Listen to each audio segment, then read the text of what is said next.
I guess, like I said before, man, the biggest thing is we need to focus on ourselves. Stop trying to focus on women and what they need to change. Let that ship sail and focus on themselves and building yourself up and positioning yourself around the right type of people, the right type of men. We talk about a wolf pack, but the reality of it is it's a brotherhood. It's a brotherhood of men holding each other accountable. It's a brotherhood of men having open conversations without emotions taking control and we getting to a point where we can't actually sit down and come to some type of agreement. I said last show, and Vic, I was going to call you out on this, but this you were just saying it. It has to get to a point to where I don't give a shit about your background. I don't give a shit who you are. The purpose of what we're doing is all that matters. I don't care about anything else. I've said it plenty of times, and I'm gonna continue to say it. It's something that I heard in church that I continue to hear now. It don't matter about the messenger. It's the message that matters. So if we're gonna build together, we're gonna work together. If we're gonna try to resolve these issues, if we're gonna try to actually build a community that has strength, stop worrying about who it's coming from and just worry about if it's gonna solve the problem. And let's continue to grow. That's all I got.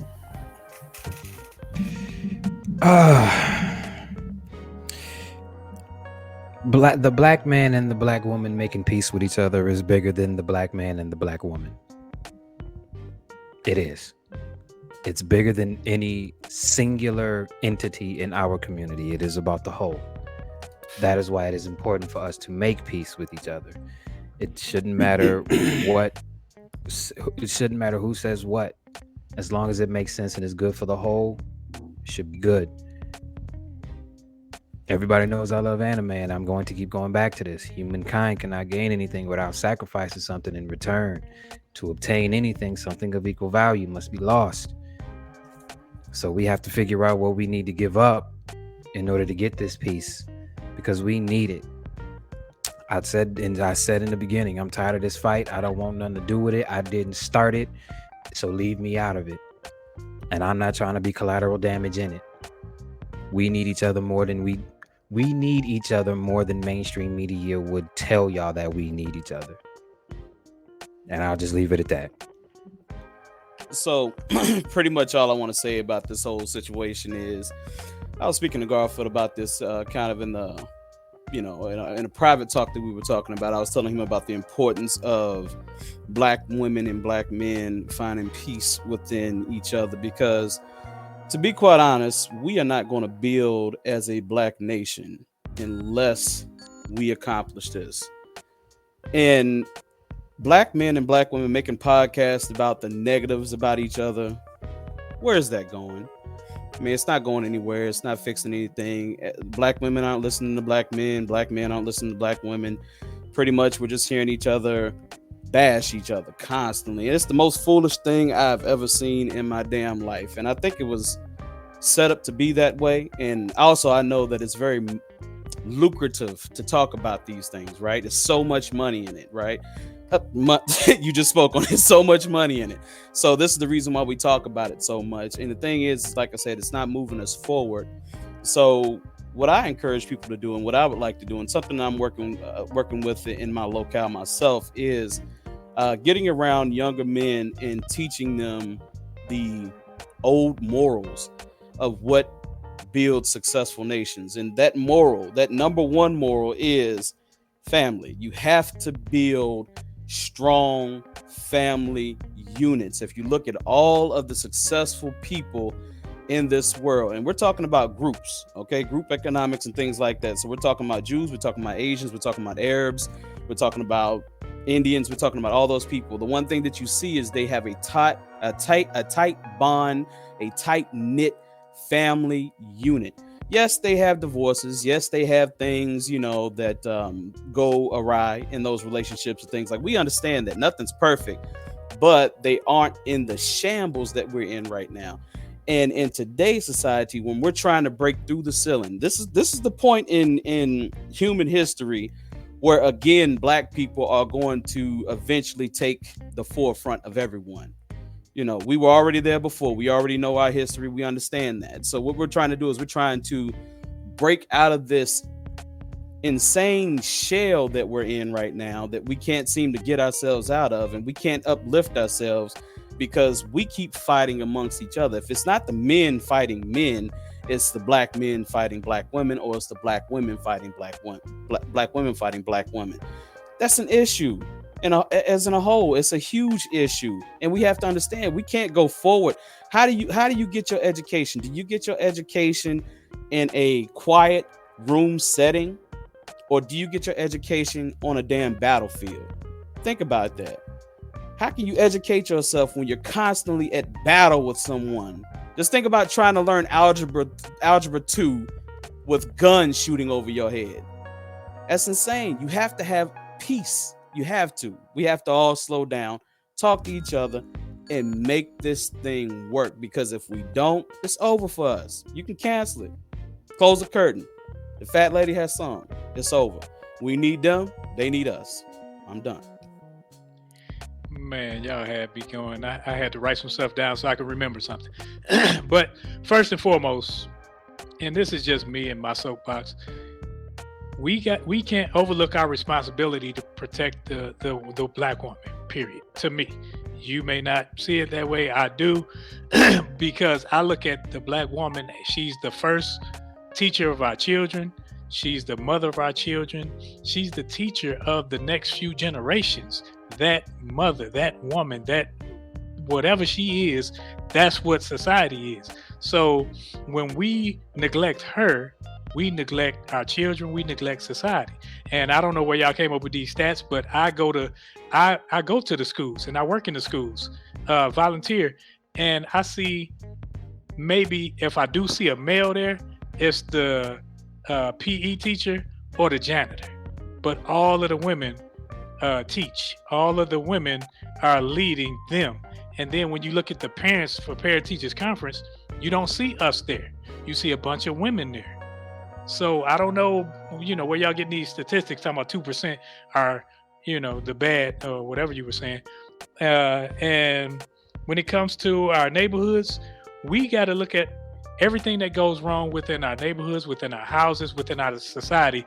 We have to take ownership of it.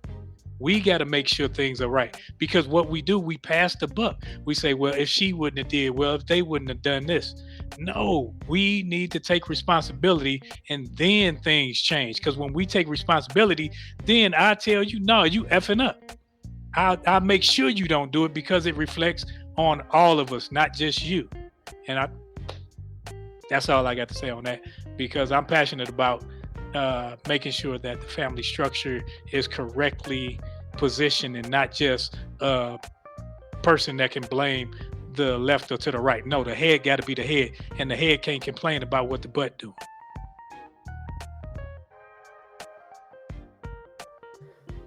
Well, I'm going to take a different approach, right? I'm going to put that in today's modern world, modern times, men and women have to take accountability for their own actions and their own choice. Women work just as much as men, and they make just as much as money. And they're both responsible for the situation they put themselves in. It ain't up to the man to try to control the woman, or the woman to try to control the man. It's up to them to come together, find a common ground, and build a family, grow together as a family. I wouldn't want any man to take that significant other's career out of their hands, and I wouldn't want the vice versa, right? So people have to figure out the life they want to lead. And I would tell anybody, you have to hang around like-minded people to grow in the direction you want to grow in. You can't become a millionaire or have the life you want hanging around with, Pookie and Ray Ray on the corner. What? You're gonna get Pookie and Ray Ray habits. It's just the way it is, right? So we have to be aware of that. And I always tell everybody, every time I'm on this podcast, you're as good as the company you keep. So keep good company. And what you want in your wolf pack is what you're gonna grow and build with. And if a woman is in your wolf pack, but if she's in there, then you have to make sure you lead the right way. But it has to have that form of communication. Put yourself into position to make the best choices in life. You want a dime, or you want this, or you want that. That costs money, right? It does, because we live. Love ain't gonna pay the bills.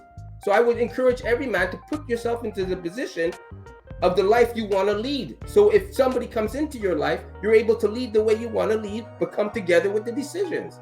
Because you got to grow as a couple. Gone are the days when, you know, honey used to be cooking and cleaning at home, and the husband comes home for a nice hot meal laid out across the dinner. Nobody has time for that anymore. But to build a family, yeah, you have to have a common ground. You have to have the understanding of both people, because it has to be a communication there. Nobody wants to give up their career to depend on one person. Those days are gone. And I think people need to realize that. You know, you can't control what others do, nor should you try. But to build a solid family takes two people, and know your roles. A woman cannot do what a man does, and a man definitely cannot do what a woman does. I love my parents equally, but differently, because they both provide something for me that I need. And another thing, sex education, people. Jesus Christmas, I'm just confused on how people, all this baby mama talk shit. Like, I'm thinking, what are you telling your kids at home? You don't want them to repeat your mistakes. So if you don't want them to repeat your mistakes, have that conversation with them. You know, sex is real. You know, that's what I'm gonna say. All right, so I wrote something in the past that I've stuck by, and it's an assessment called "Women Have No Code." And I want you to, you know what I'm saying, like, listen intentfully. You know what I'm saying? Like, this isn't an attack. And I just want to point out just behavior. We're only talking about behavior. I said, women have no code. They're the only group of people that flock to where they feel attacked the most.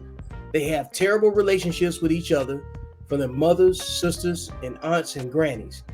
They argue over low-frequency BS like clothes, hair, and pics. They have never built anything together but resentment for each other and support for Billy Porter. They don't know true responsibility until they have their first children, and they don't get leadership roles as early as young boys do because they've been coddled for a large part of their lives. They raise sons that become the very men that they complain about and don't even realize it. They will complain about everything they don't have instead of putting all of their misguided energy together to improve their outcomes. That's what men are doing right now. Men are actually doing something about what makes men complain. The Black community has a huge opportunity to correct this relationship culture, and there's a large group of women that are more invested in unhealthy conflicts where instead they could be learning the language of men. So, like, I wrote that because I wholeheartedly feel like a lot of women are focused on the wrong men to base their grievances off of. Because if men have found a way to work together off the same grievances that other men probably have perpetuated and found common ground, somebody's pretending and somebody's lying. The numbers reflect that a lot of emotionally insecure people are having babies with each other. And when you look at the volume of those people that are having babies with each other, and you look at your personal interactions with them, are you seeing more men making irresponsible choices with their penis, or are you seeing more women do the same thing with their vaginas? Like, when you ask that question and then you come to a generalization of like men are doing it more or women are doing it more, you got a choice at that point to choose who you want to align yourself with. So without the level of personal accountability that it takes to even be in this conversation, you have to look at your own actions first to decide if you're commenting off experience and emotion or experience and information and reality. A lot of people are not functioning in the same reality. So to the men that are functioning in the leadership reality, stop aiming your best intent at the wrong people. To the women that desire more out of their life, and men also, stop aiming your requirements at the wrong people. When you start doing that, you're going to get a distinction between those who can lead and those who can follow, those who can complement and those who can supplement. those who add value and those who don't. Your outcomes reflect your philosophy. Your relationship reflects your accountability. So it doesn't matter what you get mad about what you heard here today. It doesn't matter what you think needs to happen between black men and black women. At some point, the only thing that matters is your behavior every day. That if you have kids, they reflect that. If you have relationships that pivot off your understanding of the world, they reflect that. That's just the bottom line. When it comes down to it, who has code and who doesn't? Should men get behind the code that women have? Or should women get behind the code that men have? Should men make their relationships with each other reflect the way women feel about each other? Because I think the largest gap in our society is women getting along with each other. Because like I pointed out earlier, you got all levels of friendships or relationships between women, from mothers, sisters, aunts, and grannies. And at every point and at every divide in the family, you can look at and say, well, what went wrong? I guarantee you can point at it and say, man, me and the women are beefing, or the women are beefing. So our family's divided. If you look at that, be honest and take a full personal inventory of where you committed your energy to understanding why your family is where it's at. I guarantee you, if you look at it, you'll see that women have no code. They have nothing that they'll die about till they have their own children. And their first child is probably not the best example to go off of. I don't care how you feel. That's just where I feel. That's where I see it. And I got plenty of accountable women in my family that have given me the positive example to be able to make that assessment when I look at others. So when I say women have no code, it's not to incite competition. It's to incite a personal accountability amongst women and with each other. Y'all need to learn how to love each other the same way men love each other when it comes down to building our community. So I'm gonna keep mine brief because I kind of said my piece earlier. I think what you've seen tonight was a perfect example of what I'm talking about. What we need to understand is that there are so many distractions in this world that it is designed to pull you away from the knowledge of the truth. When we get caught up into what I consider to be meaningless conversation, those conversations are not designed to move us forward into what we are destined or what we can potentially be. So I only share that. Like I value everybody's perspective. I think everybody has a great point when speaking their piece. But again, like I said before, and if you paid attention to me, I kind of disconnected at a certain point. Like I said before, the only way that I believe in my heart of hearts that we are going to unite as a community is when we take responsibility for ourselves and our in-group. So men take responsibility for your behavior and then help men take responsibility for their behavior. We must become accountability partners to each other so that we can create a unit, a healthy unit, like Uncle Junior like to say, like a wolf pack. Like we in ourselves, men, we have to unite. We have to stop killing each other. We have to stop bickering over pointless stuff. We need to come together and bond over something more meaningful than our own personal agenda. At that particular point, then we can have meaningful, honest conversation across groups with women so that we can unite. This is what I believe. There's no such thing as a bad person. I got it. There's going to be somebody who don't agree with me. That's okay. I am perfectly okay with people not agreeing with me. I don't say things to convince anybody. I say things for you to consider. So with that being said, what we have to understand, if what we believe is true, if what I believe is true, I don't believe that there's a bad person. I believe that people just have bad behavior. Behavior is a manifestation of your belief system. Therefore, with that being said, what we have to do is reconstruct our belief system to understand that we are not in competition with one another. No man on this panel should be competing with one another. No man should be in competition with any woman, especially if we're from the same community.